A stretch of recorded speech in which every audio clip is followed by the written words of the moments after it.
ಎಲ್ರಿಗೂ ನಮಸ್ಕಾರ. Welcome to my channel Hanviti vlogs Kannada. ಇವತ್ತಿನ ವ್ಲಾಗನ್ನು ನಾನು ನಮ್ಮ ಅಮ್ಮ ಅವ್ರ ಊರಿಂದ ಸ್ಟಾರ್ಟ್ ಮಾಡಿದ್ದೀನಿ.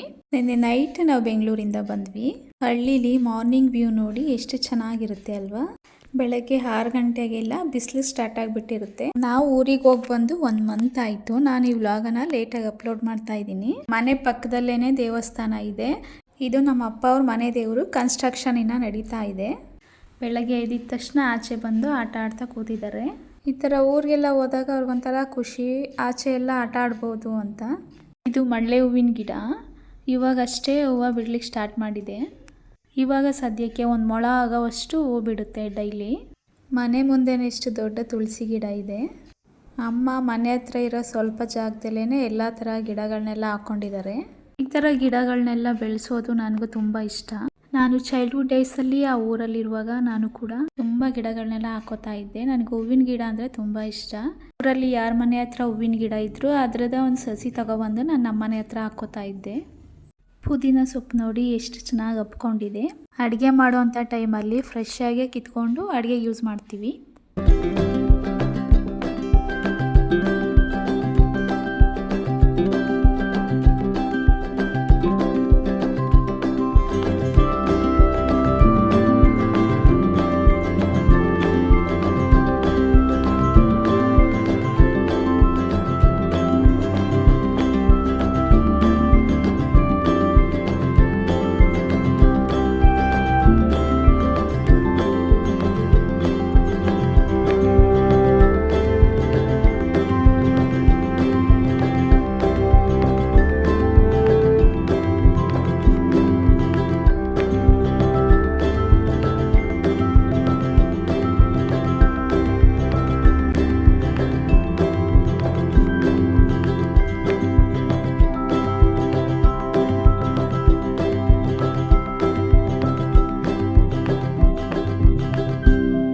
ಊರಿಗೆ ಬಂದಮೇಲೆ ಮೊಗ್ಗನ್ನೆಲ್ಲ ಬಿಡಿಸ್ಕೊಳ್ಳೋದು, ಕಟ್ಟೋದು ಇದು ನನ್ನ ಡೈಲಿ ರೊಟೀನ್ ಆಗೋಗಿತ್ತು. ಹೂ ಕಟ್ಟೋದು ಅಂದರೆ ನನಗೆ ತುಂಬ ಇಷ್ಟವಾದ ಕೆಲಸ ಅದು.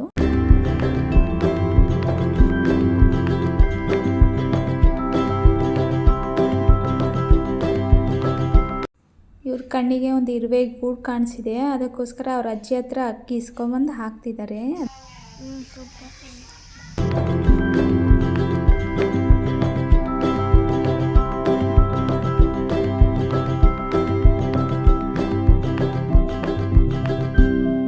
ಬೇಸಿಗೆ ಟೈಮಲ್ಲಿ ಎಲ್ಲರ ಮನೇಲಿ ಕಾಮನಾಗಿ ಆಡುವಂಥ ಒಂದು ಆಟ ಅಂದರೆ ಚೌಕಾಬಾರ.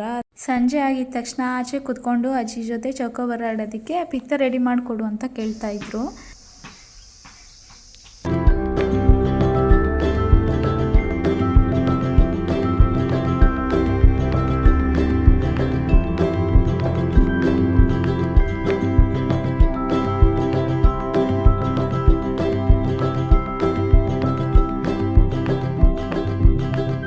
ಹೊಲಕ್ಕೆ ಹಾಕೋದಕ್ಕೆ ಅಂತ ಆಲ್ರೆಡಿ ಅವರು ಕಡಲೆ ಬೀಜನ ಸುಲ್ಕೊಂಡಿದ್ರು. ನಮಗೂ ಸ್ವಲ್ಪ ಕಡಲೆಕಾಯಿನ ತೊಗೊಂಡೋಗೋಕೆ ಕೇಳಿದ್ರು. ಮಧ್ಯಾಹ್ನ ಫ್ರೀ ಟೈಮಲ್ಲಿ ಕಡಲೆಕಾಯಿ ಸುಲ್ಕೊಂಡು ನಾವು ಬೀಜ ಮಾತ್ರ ಎತ್ಕೊಂಡೋಗೋಣ ಅಂತ ಸುಲಿತಾ ಇದ್ದೀವಿ.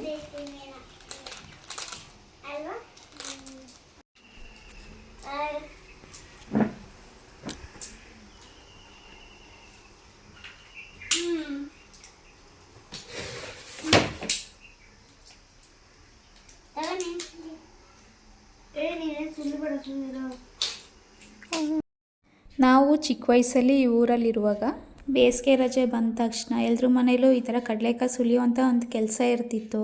ನಾನು ನನ್ನ ಫ್ರೆಂಡ್ಸ್ ಎಲ್ಲರೂ ಕಾಂಪಿಟೇಷನ್ ಮೇಲೆ ಕಡಲೆಕಾಯಿನ ಸುಲಿತಾ ಇದ್ವಿ. ಹಾಗೆ ಸಾಕಾಗೋಷ್ಟು ಕಡಲೆಕಾಯಿನ ಅಲ್ಲೇ ತಿಂದ್ಕೊಳ್ಳೋದು.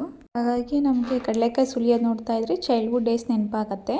ಮಕ್ಕಳೆಲ್ಲ ಊರಿಗೆ ಹೋದ್ಮೇಲೆ ಏನಾದರೂ ಒಂದು ಸ್ಪೆಷಲ್ ರೆಸಿಪಿ ಇರಲೇಬೇಕಲ್ವಾ. ಹಾಗಾಗಿ ಕರಿಗಡುಬು, ಅನ್ನ, ಸಾಂಬಾರು, ಹಪ್ಪಳ, ಉಪ್ಪಿನಕಾಯಿ ಎಲ್ಲನೂ ಅಮ್ಮ ಮಾಡಿದ್ರು. ಇವನು ನಮ್ಮ ಅಣ್ಣನ ಮಗ ಸಿದ್ಧಾರ್ಥ್.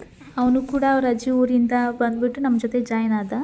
ನೆಕ್ಸ್ಟ್ ಡೇ ನಾವು ಪಾವಗಡ ದೇವಸ್ಥಾನಕ್ಕೆ ಹೊರಟಿದ್ವಿ. ಇದು ಶನಿ ಮಹಾತ್ಮ ದೇವಸ್ಥಾನ. ಶನಿವಾರ ಅಂತ ತುಂಬ ಜನ ಬರ್ತಾರೆ, ಫುಲ್ ರಶ್ ಆಗಿತ್ತು.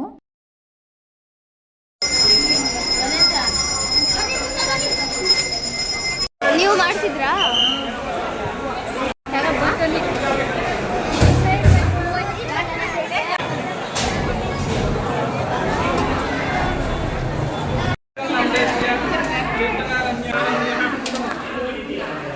ಇದು ಅದರ್ ನೆಕ್ಸ್ಟ್ ಡೇ. ನಾವು ಪಾವಗಡದಿಂದ ಬಂದಿದ್ದು ಸಂಜೆ ಆಗೋಯ್ತು. ಮಕ್ಕಳೆಲ್ಲ ಚೆನ್ನಾಗಿ ನಿದ್ದೆ ಮಾಡಿ ಎದ್ದಿದ್ದಾಯ್ತು. ಅಪ್ಪ ಹೊಲ್ದತ್ರ ಏನೋ ಸ್ವಲ್ಪ ಕೆಲಸ ಇದೆ ಅಂತ ಹೊರಟಿದ್ರು. ನಾವು ಕೂಡ ವಾಕ್ ಮಾಡಿದಾಗ ಆಗುತ್ತೆ ಅಂತೇಳಿ ಬೆಳಗ್ಗೆನೆ ಮಕ್ಕಳನ್ನೆಲ್ಲ ಕರ್ಕೊಂಡು ಅಪ್ಪನ ಜೊತೆ ಹೊರಟಿದ್ದೀವಿ. ಅವ್ರಿಗೂ ಕೂಡ ಸ್ವಲ್ಪ ನೇಚರ್ನ ಪರಿಚಯ ಆಗಲಿ ಅಂತ ಅವ್ರನ್ನ ಕರ್ಕೊಂಡು ಹೊರಟಿದ್ದು.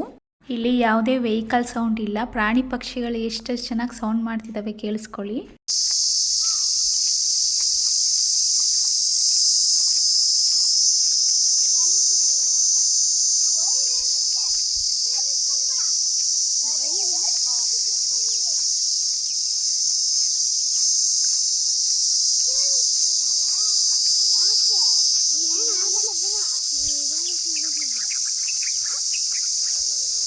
ನಾನು ಈ ಹೊಲಕ್ಕೆ ಹೋಗಿ ಸುಮಾರು ವರ್ಷಗಳಾಗಿತ್ತು. ನನ್ನ ಮಗನ ಏಜ್ ಅಷ್ಟಿರುವಾಗ ನಾನು ಆ ಹೊಲಕ್ಕೆ ಹೋಗಿದ್ದು. ಅದಾದಮೇಲೆ ನಾನು ಹೋಗೇ ಇಲ್ಲ. ಇವತ್ತೇ ಹೋಗ್ತಾ ಇರೋದು. ಹೊಲಕ್ಕೆ ಹೋಗೋ ದಾರಿ ಕೂಡ ನನಗೆ ನೆನಪಿರಲಿಲ್ಲ. ಹಾಗಾಗಿ ಅಪ್ಪನ್ನ ಫಾಲೋ ಮಾಡ್ಕೊಂಡು ಹೋಗ್ತಾ ಇದ್ದೀವಿ.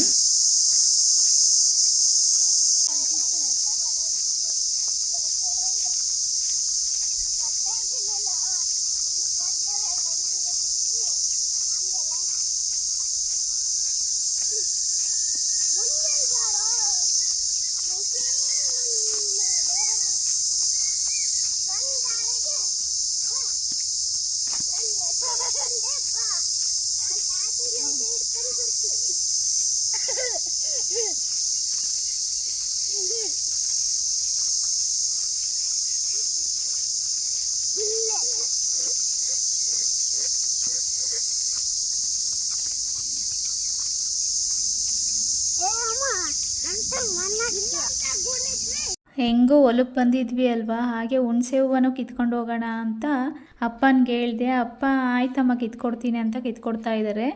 ನನಗೆ ಈ ಹುಣಸೆ ಚಿಗುರು ಅಥವಾ ಹುಣಸೆ ಮೊಗ್ಗಲ್ಲಿ ಮಾಡೋ ಅಂತ ಉಳ್ಸೊಪ್ಪು ತುಂಬಾ ಇಷ್ಟ.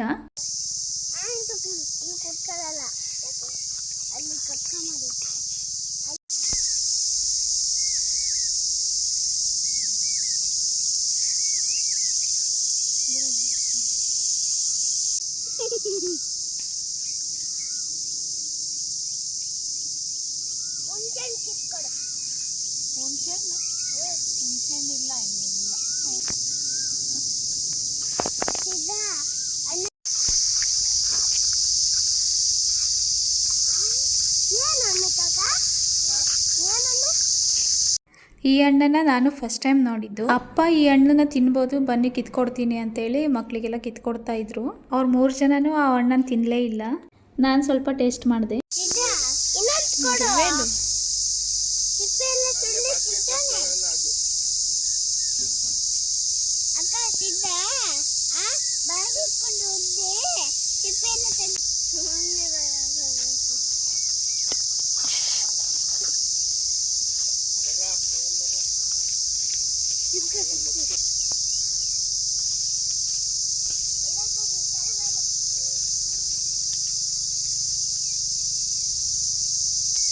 ಈ ಹಣ್ಣು ಒಂಥರ ಲಿಚ್ಚಿ ಥರ ಇರುತ್ತೆ.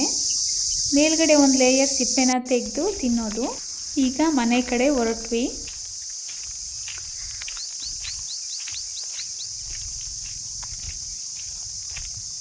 ಮನೆಯಲ್ಲಿ ಅನ್ವಿತ್ ಮತ್ತು ಸಿದ್ಧಾರ್ಥ್ ಇಬ್ಬರು ಯಾವ ಥರ ಇರ್ತಾರಂದರೆ ಸೇಮ್ ಟಾಮ್ ಆ್ಯಂಡ್ ಜೆರ್ರಿ ಥರ. ಅವರಿಬ್ಬರು ಮನೇಲಿದ್ದಾರೆ ಅಂದರೆ ಇಬ್ಬರೂ ಕಂಟ್ರೋಲ್ ಮಾಡೋದಕ್ಕಾಗಲ್ಲ, ಆ ಥರ ಆಟ ಆಡ್ತಿರ್ತಾರೆ ಅವರು.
ಹಾಗೆ ಸಂಜೆ ಸ್ನ್ಯಾಕ್ಸ್ಗೋಸ್ಕರ ಕಡಲೆಕಾಯಿನ ಹುರಿದಿದ್ವಿ.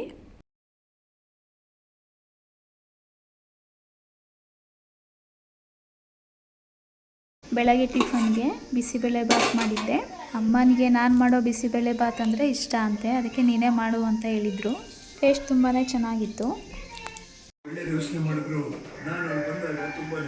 ಈ ಕಿಟಕಿನಲ್ಲೂ ನನಗೊಂದಷ್ಟು ಮೆಮೊರಿ ಇದೆ. ಏನಪ್ಪ ಅಂದರೆ ನಾವು ಚಿಕ್ಕವರಿರುವಾಗ ಮನೇಲಿ ಯಾರೂ ಇರ್ತಾ ಇರಲಿಲ್ಲ. ಅಂದರೆ ಎಲ್ಲರೂ ಹೊಲದ ಕೆಲಸಕ್ಕಂತ ಹೋಗ್ಬಿಡೋರು. ಮಧ್ಯಾಹ್ನ ಊಟಕ್ಕೆ ನನಗೆ ಅಮ್ಮ ಇದೇ ಕಿಟಕಿನಲ್ಲಿ ಇದೇ ಜಾಗದಲ್ಲಿ ನನಗೆ ಊಟ ಇಟ್ಟು ಹೋಗೋರು. ಈ ಕಿಟಕಿನ ಆಚೆಯಿಂದ ನಿಧಾನವಾಗಿ ಓಪನ್ ಮಾಡಿಲ್ಲ ಅಂದರೆ ಊಟ ಒಳಗಡೆನೇ ಬಿದ್ದೋಗೋದು.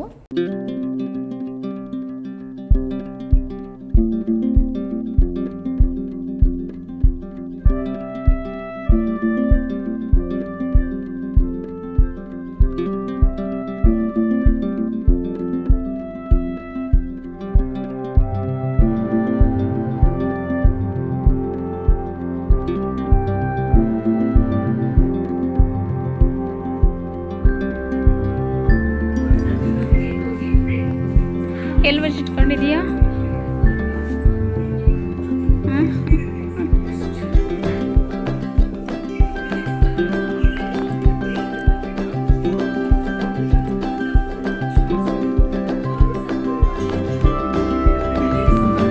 ಇದು ಇನ್ನೊಂದು ದಿನದ ವ್ಲಾಗ್. ಅಕ್ಕನ ಮನೆಗೆ ಹೋಗಿದ್ವಿ. ಇಲ್ಲಿ ಏನಪ್ಪ ಅಂದರೆ ಬೇಸಿಗೆ ಟೈಮಲ್ಲಿ ಎಲ್ಲರೂ ಟೆರೇಸ್ ಮೇಲೆ ಮಲ್ಕೊಳ್ಳೋದು, ಆಕಾಶದಲ್ಲಿ ನಕ್ಷತ್ರ ನೋಡಿಕೊಂಡು ಮಾತಾಡಿಕೊಂಡು ಮಲ್ಕೊಳ್ಳೋದು. ಇದೊಂಥರ ಚೆನ್ನಾಗಿರುತ್ತೆ. 5:30ಗೆ ಬೆಳಕಾಗೋಕೆ ಸ್ಟಾರ್ಟ್ ಆಗುತ್ತೆ. 6 ಗಂಟೆಗೆಲ್ಲ ಇಷ್ಟು ಚೆನ್ನಾಗಿ ಬೆಳಕಾಗಿರುತ್ತೆ. ಬೆಳಗಿನ ವ್ಯೂ ನೋಡಿ ಎಷ್ಟು ಚೆನ್ನಾಗಿದೆ. ಬೆಳಗ್ಗೆನೇ ಎಲ್ಲರೂ ಎದ್ದು ಅವ್ರವ್ರ ಕೆಲಸದಲ್ಲಿ ಬ್ಯುಸಿಯಾಗಿದ್ದಾರೆ. ಸಿದ್ದುನು ಎದ್ದು ಕೂತಿದ್ದಾನೆ, ಆದರೆ ನಮ್ಮ ಮಕ್ಕಳಿಬ್ರು ಇನ್ನೂ ಮಲಗಿದ್ದಾರೆ.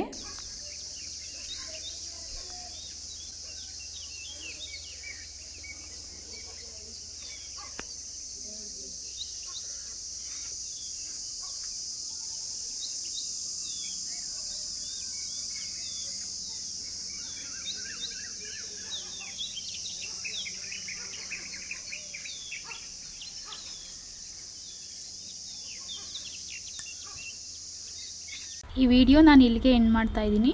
ಯಾರೆಲ್ಲ ನನ್ನ ಚಾನಲ್ನ ನೋಡ್ತಾ ಇದ್ದೀರಾ ದಯವಿಟ್ಟು ಸಬ್ಸ್ಕ್ರೈಬ್ ಮಾಡ್ಕೊಂಡು ನೋಡಿ. ಹಾಗೆ ನಿಮ್ಮ ಫ್ರೆಂಡ್ಸ್ ಆ್ಯಂಡ್ ಫ್ಯಾಮಿಲಿ ಜೊತೆ ಶೇರ್ ಮಾಡಿ. ವಿಡಿಯೋ ಇಷ್ಟ ಆದರೆ ಲೈಕ್ ಮಾಡಿ. ಸಿಗೋಣ ನೆಕ್ಸ್ಟ್ ವಿಡಿಯೋದಲ್ಲಿ. Until then take care.